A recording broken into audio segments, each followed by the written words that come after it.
புதிய வகையான ஃபாஸ்டேக் மே 1ஆம் தேதி முதல் அறிமுகப்படுத்த உள்ளது. போக்குவரத்து துறை அமைச்சர் நிதின் கட்கரி இதை உறுதி செய்துள்ளார்.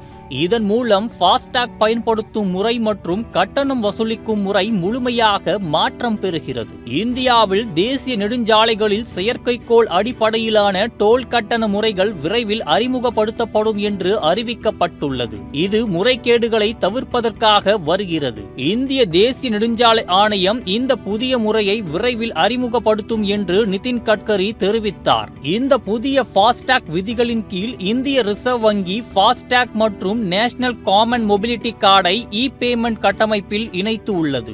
இது கிரெடிட் கார்டு ஆட்டோ பேமெண்ட் போல செயல்படும். ஃபாஸ்டேக் கணக்கில் பணம் குறைந்ததும் வங்கி கணக்கிலிருந்து தானாக பணம் சேர்க்கப்படும்.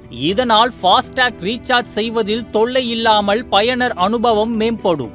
இந்திய தேசிய நெடுஞ்சாலை கழகம் ஒரு வாகனம் ஒரு ஃபாஸ்டேக் என்ற புதிய முறை செயல்படுத்த உள்ளதால் முறைகேடுகளை தடுக்க முடியும். ஆனால் இதில் 3 முக்கிய அறிவிப்புகள் வெளியிடப்பட்டுள்ளன. அதாவது 5 ஆண்டுகளுக்கு முன் எடுக்கப்பட்ட ஃபாஸ்டேக்களை உடனே நீக்க வேண்டும். 3 ஆண்டுகளுக்கு முன் எடுக்கப்பட்ட ஃபாஸ்டேக்களில் KYC மாற்றம் செய்ய வேண்டும். ஃபாஸ்டேக் வாகனத்தின் முன் ஒட்டப்பட்டிருக்க வேண்டும். இல்லையெனில் இரட்டை தொகை கட்ட வேண்டும். ஃபாஸ்டேக் முறையில் பலர் அதிக சுங்கவரி வசூலிக்கப்படுவதாக புகார் தெரிவிக்கின்றனர். பல இடங்களில் வழக்கமான கட்டணத்தை விட 100 முதல் 200 ரூபாய் அதிகமாக வசூலிக்கப்பட்டுள்ளது குறிப்பிடத்தக்கது.